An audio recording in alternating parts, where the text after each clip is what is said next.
Good afternoon, everybody. I'm Catherine Grayling, so I'm Director of People, Culture and OD at the ICB. I'm stepping into chairing this meeting as I'm going to be responsible moving forward for boosting our learning and improvement community. So it's really wonderful to see you all today, and I have been part of some of this work, but not as in depth as you all have for the time where we've been building our collaborative. But really just welcome to our next Discharge and Safe Transfer of Care collaborative event. Today we're going to be hearing from the National NHS Care and Volunteer Responder Scheme and doing some thinking about how we can increase their capacity to support discharge. And we're delighted to welcome Kerry Evans, the Relationship Manager from the North East, North Cumbria and Yorkshire scheme to talk to us about that today. We are going to go into some breakout rooms then, and we're going to have some question and answer sessions, some reflections, some discussion, and we're going to take a little bit of feedback in the room, particularly if there's points that are action focused, things that we can take forward. And I'm sure that Kerry would be happy to pick up ongoing conversations with any of you. We're then going to have our update from the region, and Catherine Huby will be joining us to do that, which is a usual feature for this group. And then we'll finally be hearing from Kelly. I saw Kelly pop up, so glad you can join us today, Kelly Coulter, about personal health budgets and discharge. So a packed agenda, but plenty of interaction for us as well. Please feel free to jump in with questions at any time, and we'll try and take those as we move through together. I can see people are popping their contact details in the chat. Feel free to use the chat as well, and we'll move through this agenda and hopefully have a really good session today. So without further ado then, is Kerry, are you with us? I am indeed. Hi, Catherine. You are, there you are. Hello, Hiya, lovely to have you. Thank you very much. Remove this kitten from my desk, which is a lovely, lovely problem to have. So over to you then, Kerry, and I think Ashley, Kerry, you showing your own slides? Yeah. Well, I've got a little, some bits and pieces to show you. A nice little sort of animated video, a couple of minutes, and it's just to give you a bit of a taster as to what exactly the volunteer responders is. So if you just give me one moment and I will do that for you. And I have to remember to turn the microphone on because that's something I forget each time. So we all do it. How many years have we been doing this now? And we're still not good at it, are we? That's the problem. Right, let me just get you those details. Second, there we go. There we go. Right. Come on.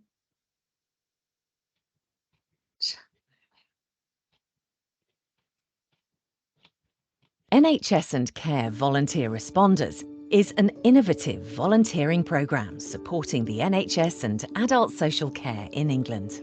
Delivered by Royal Voluntary Service through the Good Sam app, thousands of volunteers are standing by to help improve the well-being and experience of people using the NHS and drawing on care in their communities. It offers a supply of appropriately checked and supported volunteers, coordinated centrally and deployed locally, with a support and safeguarding team available 7 days a week.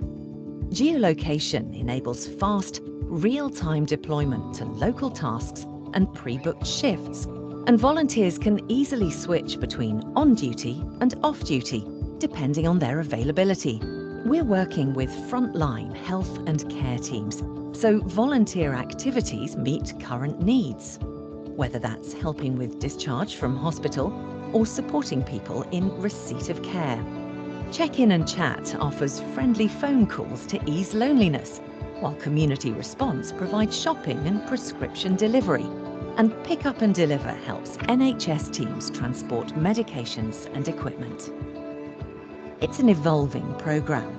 New volunteer activities are being added all the time and picked up by our responsive network of volunteers who reflect the diverse communities they support. Getting started is simple. If you know someone who could benefit, speak to your regional relationship manager or visit nhscarevolunteerresponders.org and click on I want to refer someone. nhscarevolunteerresponders.org. See, I told you it was nice and straightforward. So, yeah, so I'm the regional relationship manager that was referred to in that presentation, that little video. I have the honour of looking after Yorkshire, the North East and North Cumbria. They didn't think Yorkshire was big enough, so they threw in North East and North Cumbria, but as I say, I'm very honoured to look after that. I have got a little bit of a slide, which I will send on to Ashley as well, so you don't have to make any notes or whatever, but please feel free to, you know, to ask questions as and when. Let me just load that up for us. Right.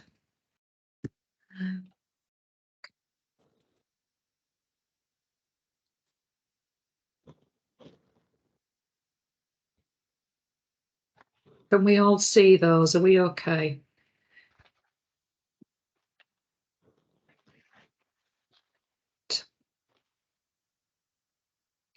That's all good. Oh, good. Wonderful. So I will try and start the slideshow. For some reason, it's not seeming to want to do that. Give me a moment. It's not doing it. Right. For whatever reason. Kerry, if you click the button, you see where it's got that like sort of like refresh. Ah, there you go. From beginning. There we go. You go. We're Perfect. in. We're in. There we go. So NHS and Care Volunteer Responders started during COVID, as the slide there says, set up to assist with the COVID response in March 2020. We were expanded to provide stewarding volunteer support, which is something we are continuing to do during January 21, and then the programme has evolved ever since. Since then, we have been recommissioned by the NHS and now the Department of Health and Social Care, who came on board in June of this year. We've launched with a number of initial duties, including check-in and chat, and have now developed for community response throughout the whole of England, and also pick up and deliver, which I think is probably more likely where we're going to be able to get the traction for you guys. And I'll be able to give you some real-time, really good successes that we're getting with those as it goes through. There we go. So it, as it suggests, it is a digitally delivered volunteering platform. So all tasks go onto the Good Sam app. You, as healthcare professionals, would put those referrals in through an electronic referral form with a number of drop downs, nice and straightforward. It then moves on to the Good Sam app, and they are picked up by the volunteers who are on duty. And as it says, they're enabling fast and real-time deployment. I'm at pains to say we are not here to remove paid tasks or things that are already happening within the voluntary sector. It is there to add capacity to local services and to hopefully improve delivery and to make sure that people who are needing the care are going to be receiving that. It's very much an inclusive volunteering programme and something that is evolving, and I will come on to the additional tasks and different roles that we are looking to we're running pilots on that hopefully will come to fruition across the whole of England. Excuse me. So since we started, we have delivered over 2.5 million tasks. So that was during COVID, and then obviously the rollout since then. We have provided over 360,000 shifts at vaccination sites and have been able to support over 200,000 individuals. I think, if I'm honest with you, those figures are slightly out of date now, maybe by a couple of weeks, so I'm sure they will have gone up quite considerably since then. But we've had some wonderful feedback from the volunteers who have been able to participate in this service. Because of the nature of it, it is more flexible, and I think that's something that volunteers have really appreciated. So where are we now? As it says, provide a resilient pool of volunteers who can step up in an emergency. By the very nature of how our volunteers are deployed via the Good Sam app, they are there to be able to react to situations of emergency or in, as I say, within these within the programme. It's there to enhance the experience of local health and care services, and the flexible nature of the volunteering experience is something that we've been able to really, we're seeing quite a lot of joy because of that, because the individuals are being able to reach out. We're getting a bit of a younger cohort rather than perhaps the more volunteers that we are used to in terms of an age group, because of the flexible nature of how it works.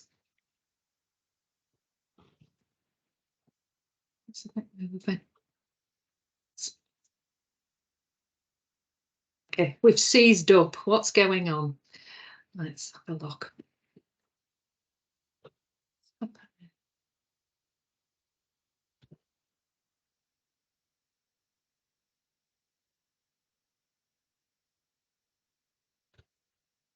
I do apologise. I seem to be having some issues.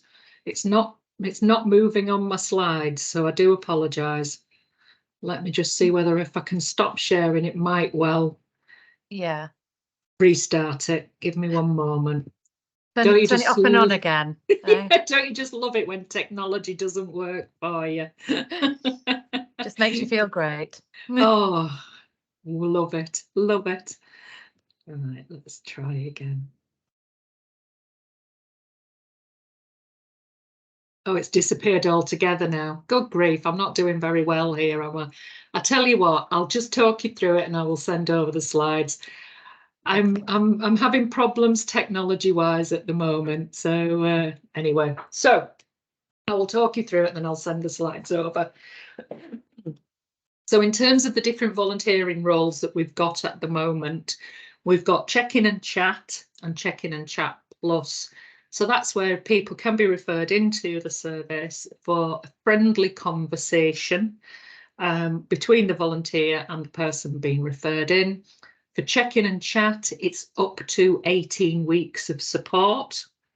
So, and that's with different volunteers on each occasion. So if you're working with somebody who would like that vast array of our volunteers and that differing phone call, that would be ideal for yourselves.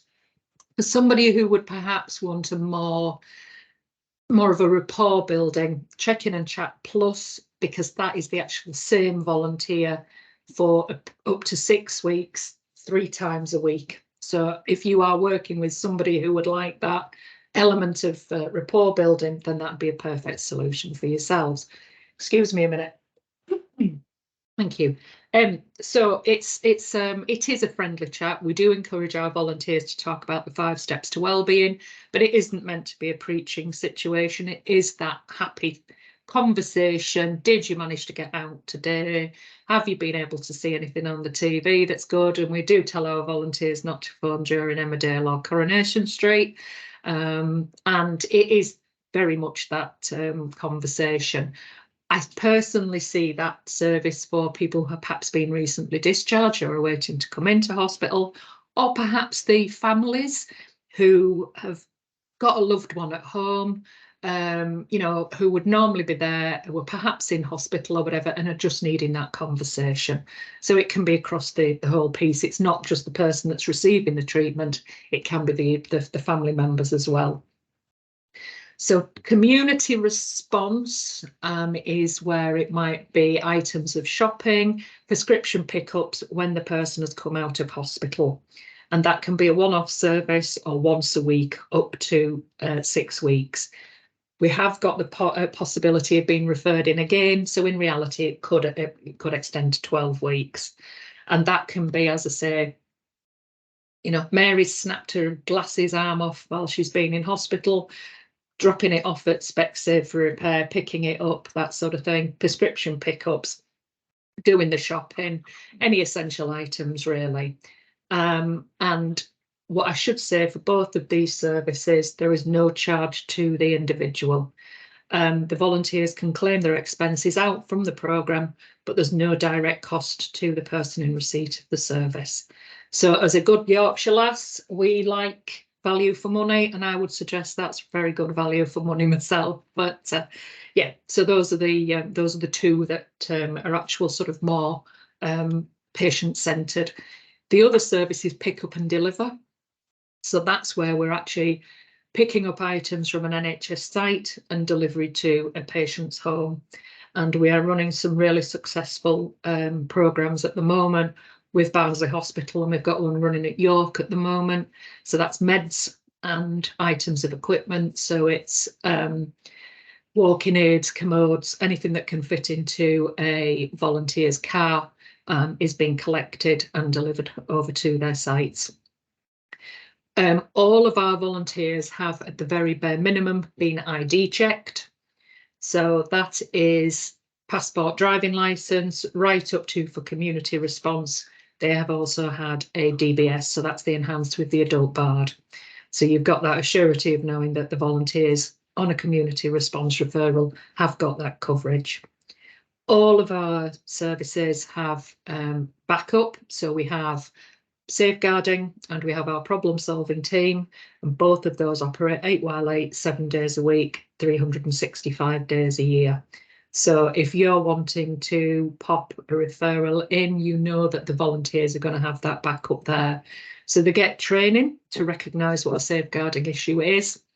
And also there is for the more low level instances, it could well be that this fictitional Mary that I keep mentioning, she's indicated to the volunteer that she might like to go out once she's feeling a bit more like herself.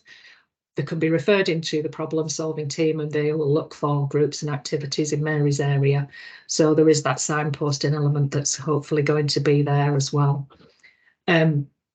Our EDI team are very much keen on making sure that our volunteers represent the communities in which they're working in. And we're also very mindful of, the digital nature of the service may exclude certain people, but we are looking to other ways so that we can support people perhaps with hearing difficulties, where English might be a second language.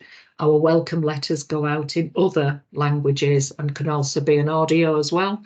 So we are looking at to try and make it as much of a inclusive programme as we possibly can. And we have in excess of 35,000 volunteers at the moment in England, and we are just very mindful at the moment that we aren't necessarily providing them with enough tasks to do to keep them engaged, and anything that we can do to include those would be absolutely brilliant. So by all means, if you have any questions, any thoughts, anything of that nature, please do fire away and I'd be happy to answer any of your questions. Okay, thanks, Kerry. Gosh, do you know what just strikes me? It's like 35,000 people, potentially untapped to their full potential. And the huge commitment that people have given. It's, yes. It's not small at all, is it? It seems. No, very much so. I mean, I was on one of the welcome webinars for new volunteers the other week, and to go through what, like you said, they've gone through, but they're also so very keen to really step forward and do that. We're running some pilots at the moment. We're doing a pilot at York Hospital at the moment for the ambulance welfare. So obviously we all know about the handover times and things like that at A&E. So we've got a volunteer at the moment standing at the back of a VW caddy serving out drinks to the ambulance crews. And they are, now bearing in mind, we've not had the best weather, have we, these last few weeks. They are absolutely adoring it. And they are there from 9 in the morning till 8 at night, serving drinks and loving every minute of it. And I was stood there for about 20 minutes and felt like I wanted to go in and just warm up somewhere, but they are just adoring what they've been able to do, and hopefully that might get rolled out as well if we can provide that in other sites. So yeah. Okay, well, I can see some hands starting to go up, so I think we've got Patrick first and then Samantha. Yeah, I'm a member of the public, so I know nothing about the NHS. The service you're providing, I think, is absolutely superb, but I do worry that there's so many different things going on in different areas that the public hasn't a clue where to go and how to get help. I don't know if you can comment on that. I think you're right, Patrick, and that's one of my roles, to try and tie in with other organisations. I've just nicely come off a meeting with Macmillan, and we've been discussing about how we can actually do that. So I'm very much of the model, let's collaborate together. And I think it is just a case of sort of spreading that word as much as we possibly can. I think, as I alluded to, my area is quite a size, so it's difficult to, other than cloning myself, to get everybody perhaps aware of the services. But I think coming on a forum like this and a collaborative, explaining who I am and what I can do, and then I hope and pray that everybody else then does spread the word. But I am very much of the opinion, if we can. I was talking to somebody the other week from Age UK. And they were sort of saying, well, can we refer in, and I said, absolutely, if I just want to make sure that people who need the support are finding out about it. And similarly, my connections, hopefully that once our service comes to an end, our period of support, we can also signpost as well. But by all means, I've popped my email in the chat. If you're in communications with anybody, I'm more than happy. We've got self-referral material that we can put up, speaking to doctors' surgeries, and just trying to get that word out as much as we possibly can. But you're right, we need to be better at connecting up and making sure that we're all talking to each other. What I would say is this isn't a short-term programme either. It's up to 5 years and could be more after that. So we're not here for the short term. We are looking to try and embed and make sure that, we are all working together, and that can only come about by, people finding out about us and them about us, vice versa, really. That's great. Thank you. Samantha. Hi, thanks. Yeah, I'm Sam Hood and I work in the place-based team of the Newcastle ICB, and we already commission a service from Volunteering Matters to try and support people post-discharge. I didn't know if you're aware about it. I think you might have half answered my question, because I was just curious really to know if there's scope to maybe link that up, because I think what they find is they struggle to get people to sign up as volunteers. And I'm just thinking, Right. Obviously there's an immediate post-discharge need, for shopping and stuff. And it might be that maybe I can email you. I think you answered my question there before. Well, rest assured, I was talking to somebody from a local authority, North Tyneside, and they were looking to put some volunteers in place for their Pathway Zero. And and when we were having a meeting very much like this, and they kind of said, hang on a minute, why are we even bothering when we've got you guys? I said, exactly. So it was kind of a bit of one of those light bulb moments. I think they were looking to do something that is already being provided, and we've already cleared the volunteers. So it's absolutely, please do. And as I say, even if you're if Volunteering Matters provides a period of support, when that comes to an end, they could always refer into us. So please do, I'll drop you an email, because I think it's how we integrate, and it'd be interesting to see as well if you're able to tell sort of by geography, because obviously within the ICB there's lots of smaller areas, just how many volunteers each of the areas has got signed up. I don't know if that's something you have data on. Yeah, so we filter out by local authority, and we get a report every day about the different volunteering roles, because as I said, we are very much with the different clearance levels. So yeah, we get reports of that every day. I should also say, Samantha, we're looking at the moment to do a bit of we're working through a third-party assurance situation, and the idea being that perhaps we might be able to sort of draw down on some of our volunteers for other charities. So that's something I was wondering. Yeah, that's what. Great. I'll definitely be in touch then. Yeah, that's in the it's been written. I think it's just waiting sign off by NHSE. So yeah, watch this space. But one of my colleagues has been writing that. So okay, thank you. I've got a couple more hands. So I've got Maria, and then I'll come to you, Paul. Thanks, Catherine, and thank you, Kerry. That was brilliant presentation. Thank you. My role in the ICB is as a Director for Allied Health Professions, so you'll not be surprised at my question, which is about the pick up and deliver service. And you were talking about that sometimes being about equipment, not just prescriptions. So do you have How does it work for people being shown how to use the equipment? Have you had to do a work? How have you sorted that bit? It's only just doorstep delivery at this Yeah. moment in time. We have been asked about perhaps providing a bit of a pilot for doing the urgent assessments for the mast recovery. So actually sending out a volunteer, and we're looking at a way that they could have like a camera on their Good Sam app. So to actually be able to be in a patient's home doing the sort of a video, so an individual can sit back at the hospital site, not having to do 2-hour journey to get there and 2 hours back. So that's very much something we're looking at the minute. We've been approached by Bradford to possibly do something of that nature. So at the moment, the equipment is only to the doorsteps, but watch this space is probably the best way to describe it. We're just trying to think of ways where, things could work that make life a bit easier, and clinicians are actually doing their job rather than chasing 2 hours across the county, and and vice versa, because let's be honest. But yeah, I wasn't aware of this video arrangement, but apparently that's on the Good Sam app, so a volunteer could literally walk in with his smartphone or her smartphone and do a little video, and everybody else can then see what's happening, so they know what additional adaptations or what might be needed. So that's something that could well be in the offing. Yeah, that might be one to explore and chat about, mightn't it?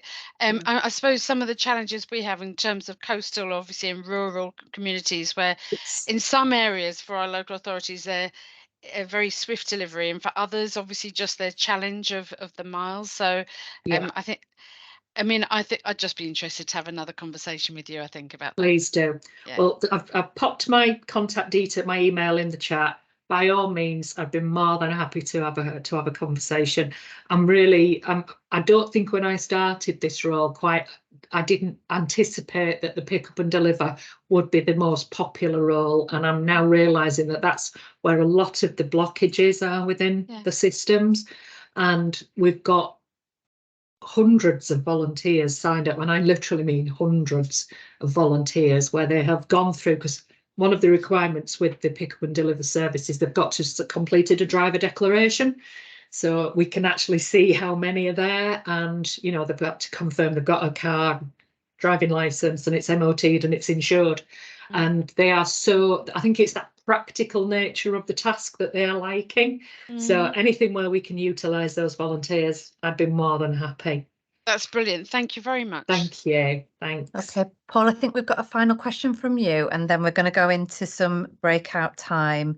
So we will get to discuss in those groups with a little bit more detail how we could think about how we're using the service now, if we are, or how we might use it in the future. So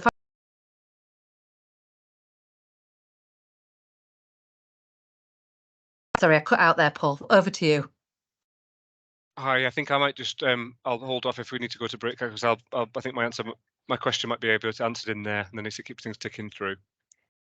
Okay, thank you. Then Ashley is very kindly going to put us into some breakout rooms, and the question that we're hoping that you can work through is how are we using the service now, and how could we use it in the future? So really describing some of what Kerry's been talking about in, what's the art of the possible here? How could this develop? And it's really great to think about innovation from that patient and citizen's perspective, and it being driven that way. So without further ado, Ashley will pop you into the rooms. We're going to call you back in about 20 minutes.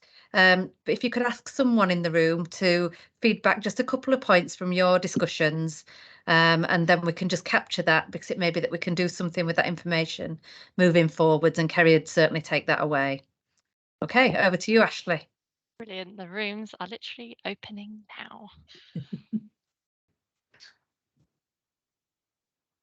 Oh, sorry if we interrupted some brilliant conversations, but just trying to keep us on track for today's agenda. There, Catherine, yeah, amazing boost site and some free oh, there you go. You see, on.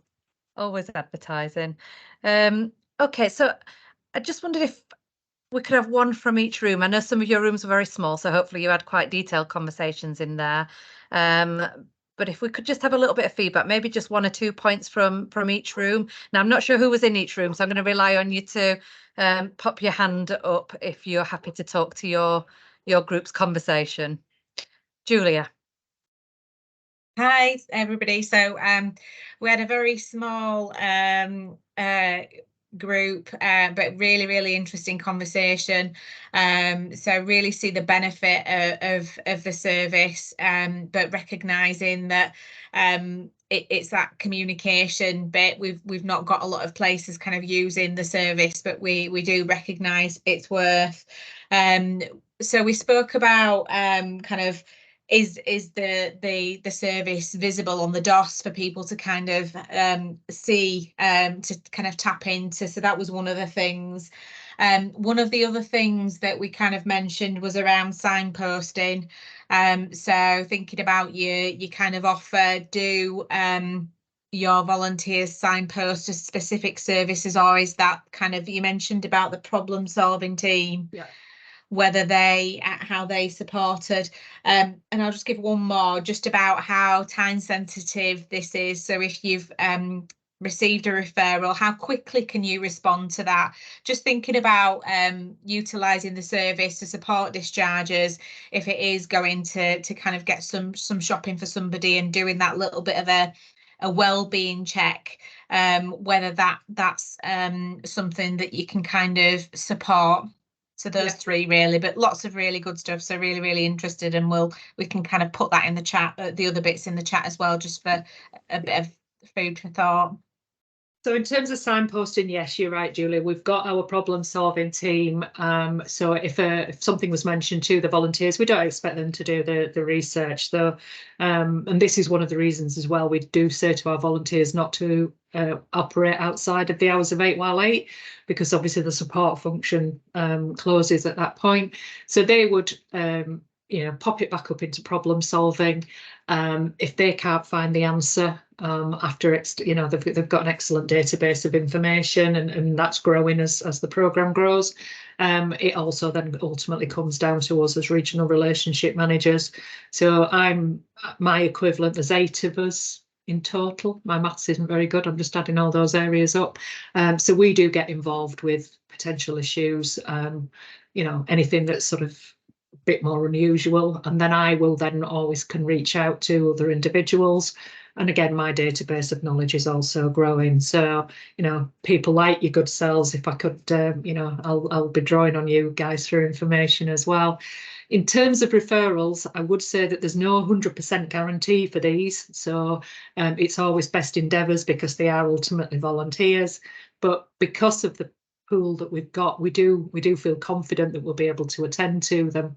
What I would say is as long as, if you can give as much notice as possible, that would be great, but they only circulate for 72 hours in any event among the volunteers, and at that point, if they haven't been picked up by one of them, which I would say would be unusual, they do then come to the cease, and you can always put it back in again, and you can track the status of your referrals by logging into your account, and you can actually see on there the status. So it might well say completed or whatever, but we are speaking to the platform developers at the moment, and this is something that's come to the fore. And funnily enough, I'm having another meeting about this in next week, I think, or end of this. What we would like to do is, most people put their telephone number on there, whether it's the mobile number, and what we'd like to see from the developers is a text message that comes out. So when whoever's put the referral on gets a text message to say a volunteer has accepted it, and then when they've done it, a volunteer has completed it. And that's really something we think should be an easy fix, because apparently that function was there during COVID, but the referrers asked for it to be switched off because they were finding it was too, they were getting too many, and it was all getting a bit confusing. But we're in different times now, aren't we? So I think it would be such a shame if there isn't some way of being able to track it, rather than just going back onto the platform, onto the portal. At least then you know that if you've put George and he's had his shopping done, you can go home happy then, and you're not having to log back in. So that's an improvement we're looking at this moment in time. Thank you, that's really great. Wonderful. No worries. in the interest of time, I don't think we're going to have time to go through every room. So can I just ask if you had particular themes or further questions for Kerry or something you'd want us to pick up as part of this collaborative, if you just drop them in the chat and then we can hold a record and follow up afterwards with what needs doing or connecting. And then we can move through into our next item on the agenda, because I can see that Catherine's joined us from the NHS regional team. So so if you can just pop those in the chat, that'd be great. And Catherine, if you're ready, I'll hand over to you. Your good self. Thank you. Thanks, Catherine. Hi, everybody. Nice to see some familiar faces and some smiley ones after the meeting I've just been on. So what I'm going to do is I'm just going to quickly run through the current position as we see it in region and nationally around discharge and safe transfers of care.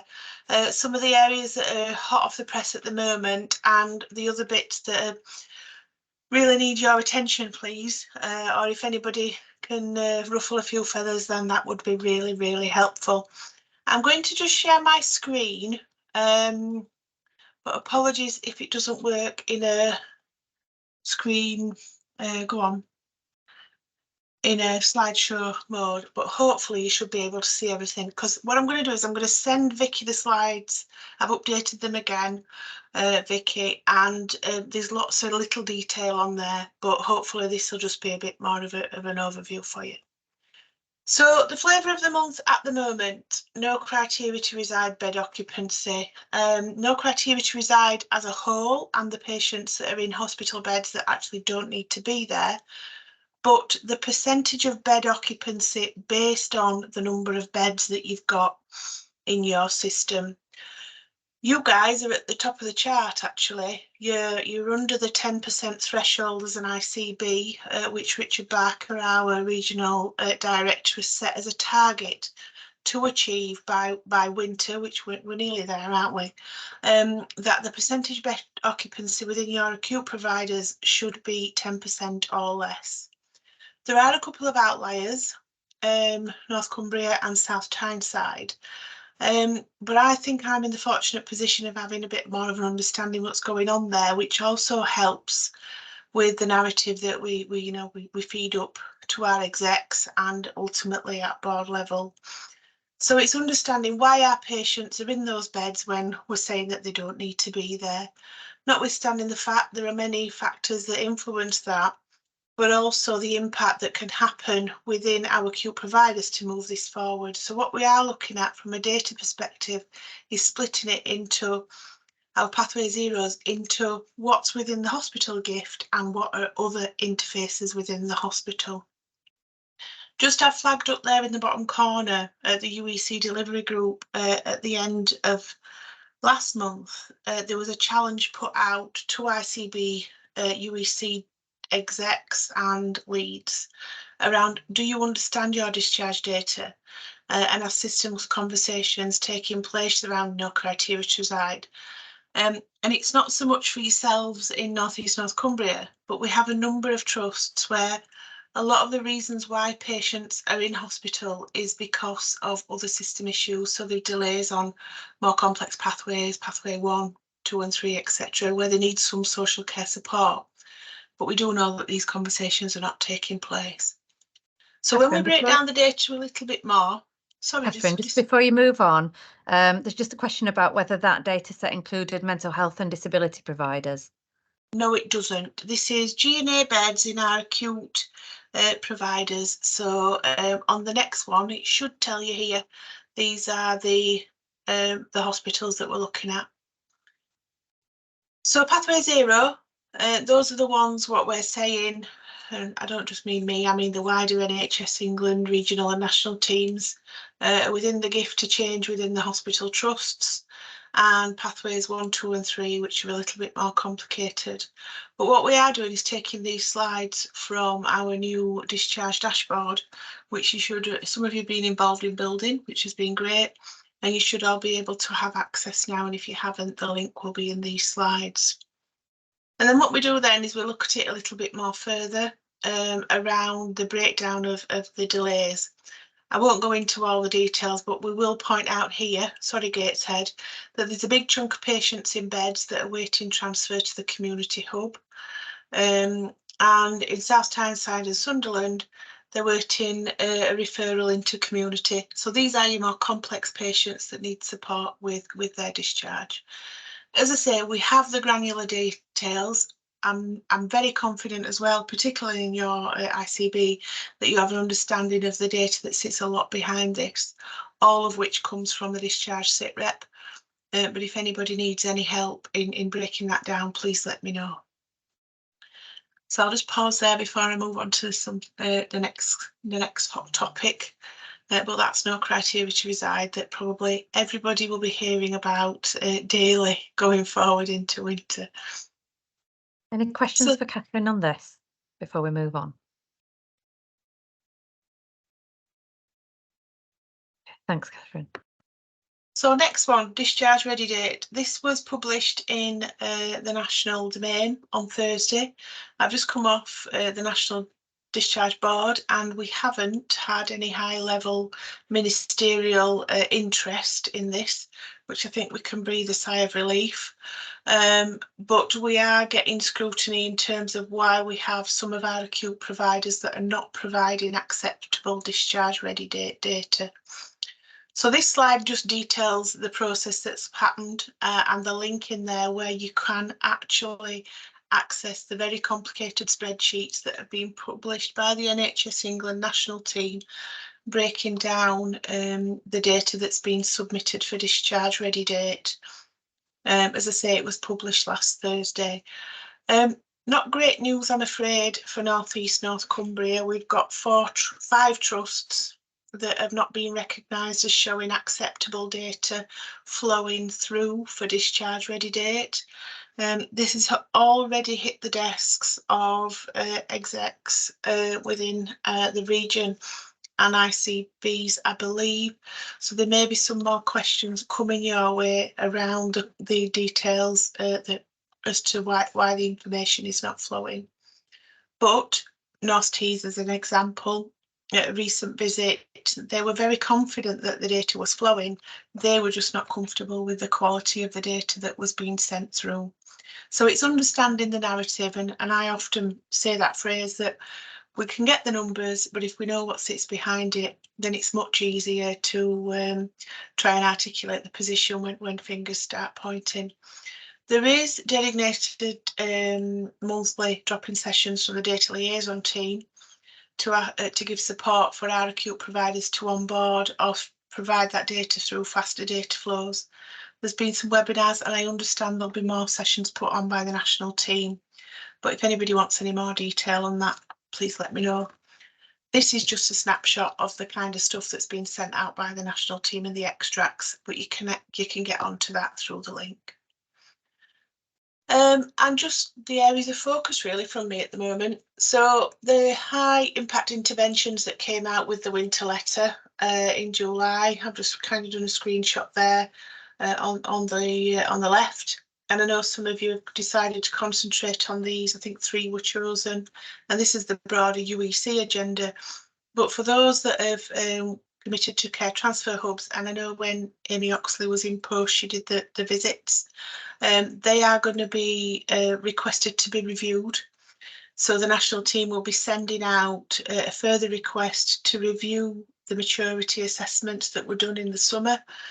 And I'll be following this up through our regional comms just to see what progress has been made, as these have been seen as a crucial part of ensuring patient flow and maximising discharge throughout the winter months.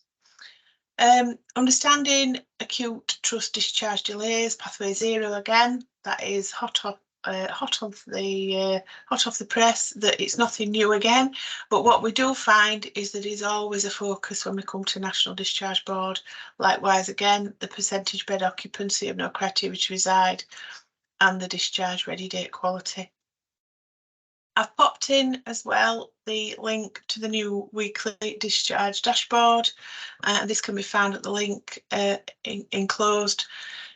It's a much better tool than we had before. You will still get the Discharge weekly pack that comes out that's produced by our analytical regional team, but we are hoping to push movement towards this web-based platform of this new dashboard. It's really interactive, and I think it's really helpful in actually scrutinising data, but feedback is always welcome. And that's it, Catherine. Thank you. Thank you very much, as always. Any questions or comments on what you've just heard from Catherine? I'll give it a second for any hands to go up this time. I rushed off last time. Kate, I didn't know whether you wanted to come in and comment at all if you're still on the call. Hi, thanks. Sorry, my phone just rang at a really inopportune time there. So, hi everybody, my name's Kate O'Brien. I'm the Director of Transformation for Mental Health and Disabilities and Neurodiversity.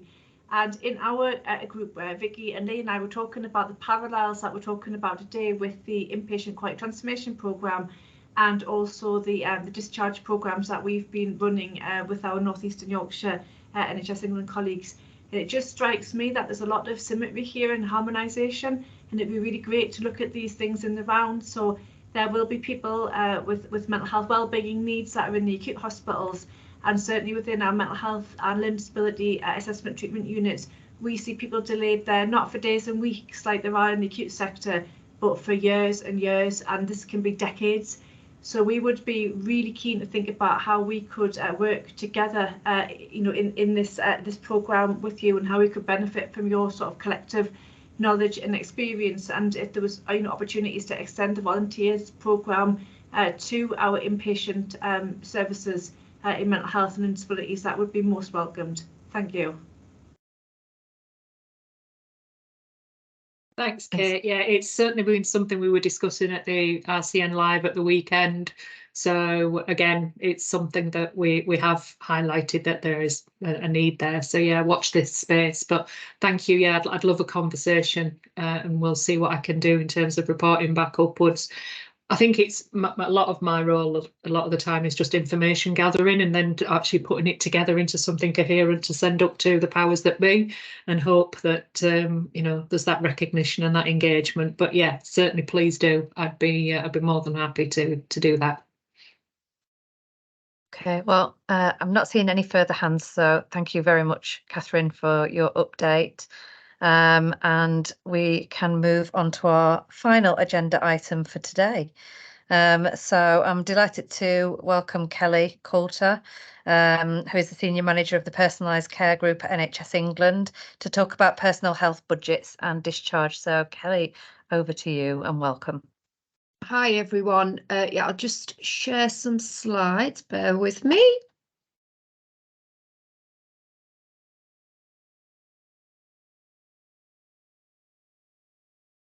Hopefully everyone can see that. Fabulous. So I'm Kel Coulter. I'm part of the North Eastern Yorkshire Personalised Care team in its current structure and format. So what I will say is that our team is undergoing the national restructure, and this will probably be one of my last meetings. So the team will be much smaller moving forward, but I will leave you with some contact details that you'll be able to connect in with. I've also got Claire Braid on the call, who is the North East North Cumbria Programme Manager for Personalised Care at the current time, but she's moving into the ICB. So we're in a quite a strange period. So I'm going to go through some general information around the use of one-off PHBs to support the hospital discharge pathway that hopefully trusts can look to utilise. But it's just worth noting that there may be some changes organisationally around who your future key contacts might be. So essentially, PHBs hopefully shouldn't be anything new to anybody on the call today. It's been around for around 10 years, and we've got some key areas that are essentially our legal right to have when it comes to personal health budgets.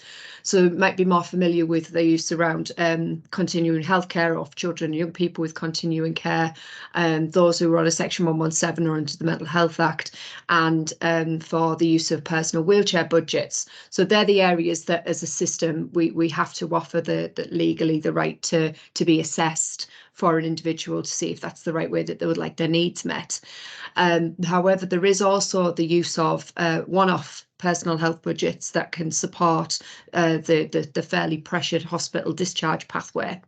So there is a clear direction from NHS England within the long-term plan to increase the uptake around personal health budgets to 200,000 by the end of this financial year. Now, it's clear that within just the legal right to have areas, the NHS can't meet that number without expansion areas, and that's where one-off PHBs to support things like discharge are really key. So it is also referenced from a community discharge challenge perspective and within the UEC recovery plan as kind of key enabler to be able to support the use of one-off PHBs to support discharge pressures where appropriate.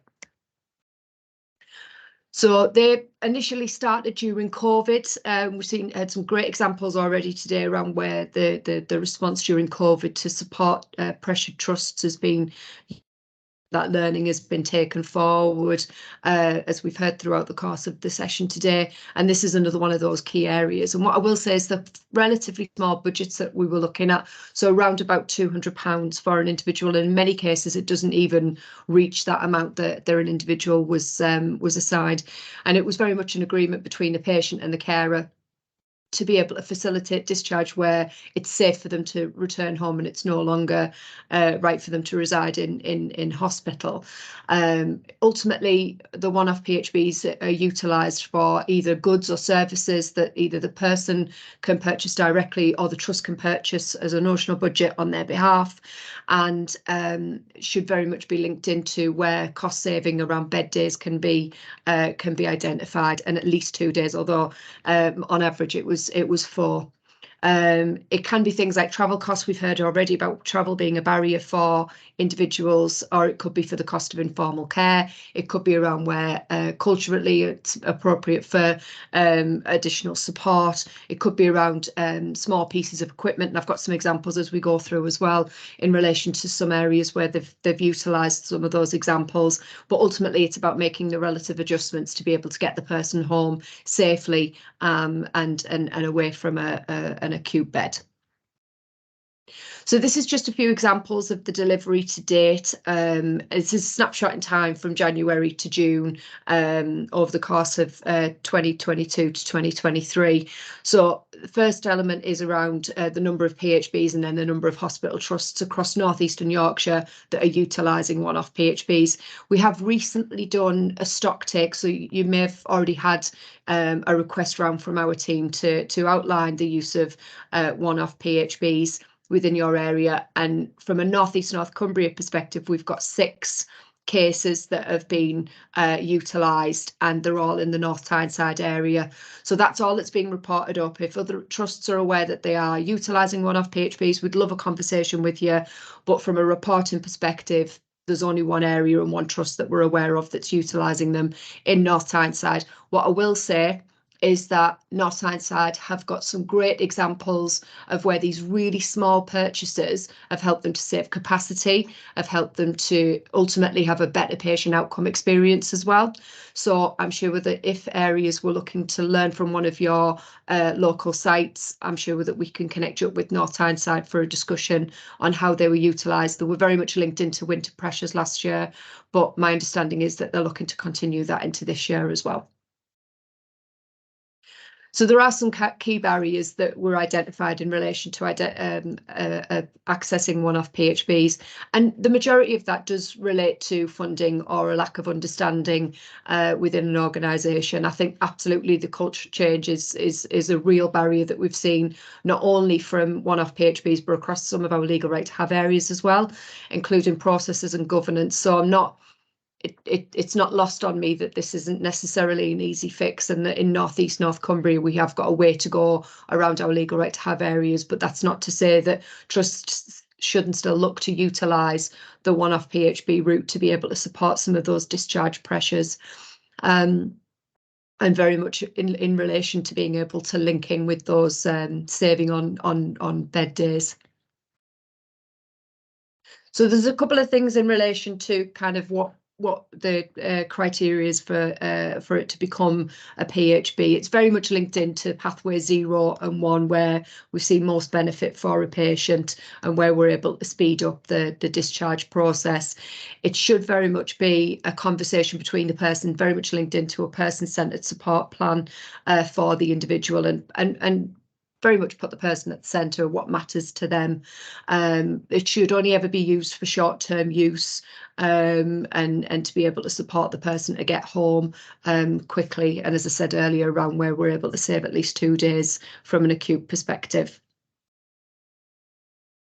As I said, it can be around payment for goods or services to enable them to get home safely. It can be about being able to support the individual to purchase goods or to be able to support them to be able to get home quickly, as I said, like taxis, transport, etc. We can't use it for commissioned services, so where a trust might already have something commissioned in this area, you know, it wouldn't be able to replace that. It's very much where there isn't an ability to meet that need already, or where the service can't be provided through the VCSE. So we've heard some great examples there around where trusts have got that link in already. So this is about where those barriers are, those enablers are not in place, and where this would be a barrier for the person to get home. And as I said, it should always, any PHB that's assigned should always be linked into that person-centred conversation to be able to support the individual. So then there's just a couple of bits there around kind of key considerations as to what it shouldn't be used for, and around the use of PAs as well. But ultimately, it can be spent on a broad range of things to be able to meet the person's needs. It can be a direct payment to be able to spend on things that are agreed within the personalised care and support plan. So again, there's an element of protection there around funding when it's being passed across to the individual. It should always be agreed by the ICB and the person or their representative as well. And there must be sign-off to say that they're happy that that's going to meet their health needs and that the person's needs can be met by the services specified within the plan. This is a great example from Norfolk and Waveney ICB, where they've implemented this piece of work already. And it's just a couple of key points really to pull out around the number of bed days saved. So you see there that, you know, 588 bed days were saved through the use of one-off PHBs. As I said, we have got examples in North Tyneside as well. I know it's a small number, only 6. But, you know, we're talking about 22 in Norfolk and Waveney, and what that's equated to by way of the number of bed days saved. Not to mention the cost there of £445,000, which is, you know, considerable in the current challenges and times that we're seeing. And then the overall cost to the system. Some great examples there around where they've utilised those and the health outcomes for the individual, and you know, some really simple pieces of work that, you know, people have been able to put in place quite creatively to be able to support people to get home. But I think what's really important is about the patient experience, that in every one of those cases, it improved the patient's desired outcome, and that they were able to be successfully discharged and not readmitted. And I think that's really key. You know, we know that that's a key pressure on our trusts as well. So some great examples there. And then on the next page, this is just a breakdown of some examples of some further one-off PHBs and what the cost was and the equivalent of bed days saved, and some examples of where that might be utilised and where you might want to think about utilisation within your own trusts as well. I'm going to send around these slides, so don't worry too much about reading each individual one, but some great examples there around deep cleans and around purchasing of really small pieces of kit. I think in North Tyneside there was some great examples during the cost of living crisis where they were just buying heated blankets for people as well to get them home and to keep them warm and safe. So sometimes it can be really small changes and purchases that can help to get the individual home, keep them safe, and save on some real valued capacity within the trust. So this is just a further breakdown of that previous slide that we've seen there, and some of the cost savings that have been seen as a result from a very small purchase, quite considerable savings from the system's perspective. And then there's some system reported benefits there as well, which I don't think will surprise anybody. But, you know, the idea that they're able to get people home faster, that there isn't a massive demand on statutory routes that are already at capacity, that there is closer links in with the VCSE, and about giving the person control over their discharge and that encouragement to be able to get them home through their choice and control. And I don't think anybody can take away from the importance of the conversation. I'm sure everybody's experienced discharge from their own personal perspective as well, being able to have that conversation and to be very much at the centre as a carer or as a person in a trust perspective, where you're able to have that what matters to you and how can we get you home. You know, that there's a real sense of value there for the individual, and proactively taking risks together and having that shared decision making with an individual and having those different types of conversations. There's also some training and support that we can link you into as well from an ICB perspective that we commission for staff around having personalised conversations and what matters to you approaches and shared decision making. So again, any trusts that want to access that, we can link you into Laura in our team that's been commissioned until March to provide that face-to-face training and some online resources as well. So it's just details in relation to where we're extracting that data from at the minute. There are some challenges around that. And as I said, we've just literally undertaken a stock take as well, where we've literally gone to trusts to say, have you got any further examples? So again, that's just a little bit more criteria on what counts from a hospital discharge perspective, which I think we've kind of already gone through. But essentially, as I said, it can be a direct payment, it can be a notional budget, or it can be a third party for the individual. But I think what's really important is that, as with PHB, when a person's receiving that funding directly, often a separate bank account is required. It's not required for a one-off PHB. So it's worth noting that, and just receipts can be given. Or, as I said, in many cases, the notional budget is often the preferred choice, and the trust will purchase directly on behalf of the individual. But having had that what matters to you conversation with them, an agreement that that's their funding pot and that's how they'd like the needs to be met. So there's some guidance and resources as well. These slides will come out, but there's some links in there, some great links in relation to PHB conversations to support discharge, and some examples of some key documents and letters that other areas have used that may be of use to trusts. You've got your regional contacts in there as well. There's the NHS Futures platform, our team that's left within that'll be left within our team, and some key contacts as well. And then there's some further useful contacts, and as I mentioned, around training there as well. Claire, my colleague, is going to pop some bits in the chat box just around some key local contacts as well. We've got a piece of work by Next at the minute that's being undertaken in relation to PHB, so we can connect you into the local Next team who are looking at PHB expansion areas, and I'm sure we'll be happy to support with any conversations that trusts might have. And that, I appreciate, it was a whistle-stop tour. Happy to take any questions or just send out the slides following today's presentation. Hopefully that's useful. Thanks, Kelly. We've probably got time for a couple of comments or questions if anybody has anything they'd like to put to Kelly while she's here.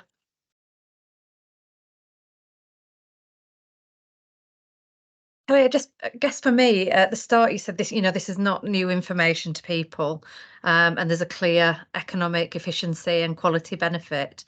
So what's standing in the way of us having a greater take up at the minute, do you think? I think that there's from a North Cumbria perspective, from our legal right to have areas, we have got some key challenges. So we know that when we became one ICB and we moved away from places, and there was a need to have not a one size fits all approach, but anybody that comes under the ICB should have the same access to the same process. And because we went from places and such a large patch, we knew that we had some variance, and we've done some really good in-depth work to be able to establish the systems, to build up the education, to reassure and give people the confidence that this is the right thing to do. And legally, you have to do it anyway around the legal right to have areas. I think because we've struggled with those big complex areas, that's then filtered down into the fact that we've not been able to engage proactively with the wider expansion areas, such as one-off PHBs, to support discharge. And I think that's been our biggest barrier in North Cumbria. what I would also say is that from a North Tyneside perspective, they utilise their BCF funding to be able to support that discharge piece of work as a pilot, and we're able to recognise the benefits that kind of existed, and then have continued to expand that project. So I think it's about the confidence, and I think it's about the lack of infrastructure that's been one of our biggest challenges. But as I said, we have commission next, so there is some support there. That's great. Thanks, Kelly. I've got Kate. Thanks, Catherine. So just to reassure people that Sam, our Chief Executive, has been working with myself and others and some parents who manage PHBs on behalf of their adult children.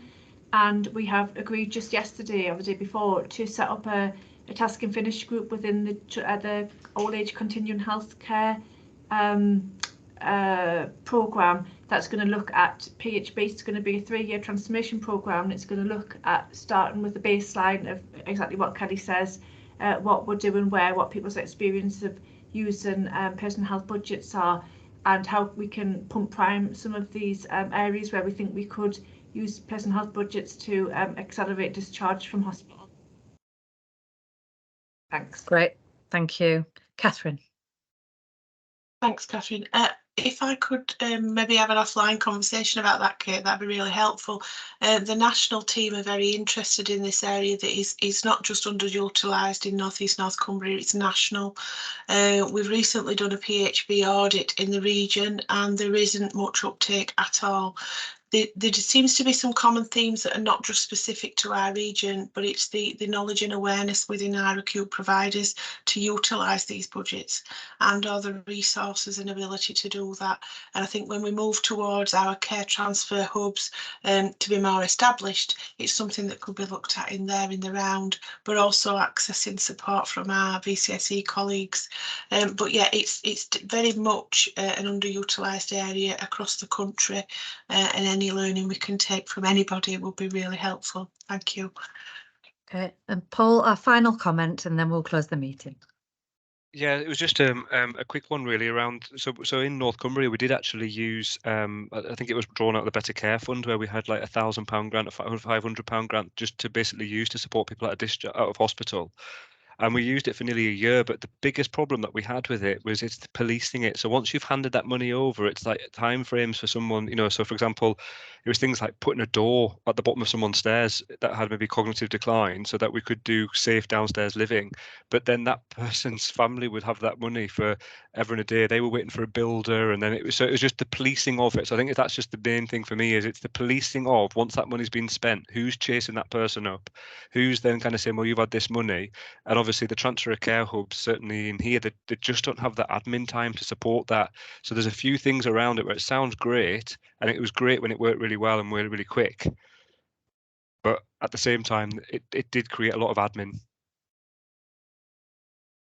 Kelly, maybe that's something that you can pick up and share some of the experience that you've had through the programme with us. I'm just mindful, colleagues, that it is past now, so we do need to wrap up. Our next meeting is 13th of December, 1:30 until 3 p.m. and there's been a suggestion that we do some solution focused thinking around some of our winter themes. So we'll be pulling an agenda together, but as always, if anybody has anything specific they'd like us to talk about or discuss, do get in touch with Ashley in the first instance, and we'll try and find some time in the agenda. But thanks very much to all our speakers today, and for you all giving up the time to join us and have such fruitful discussions. And we will see you again on the 13th of December. Thanks very much. Thank you.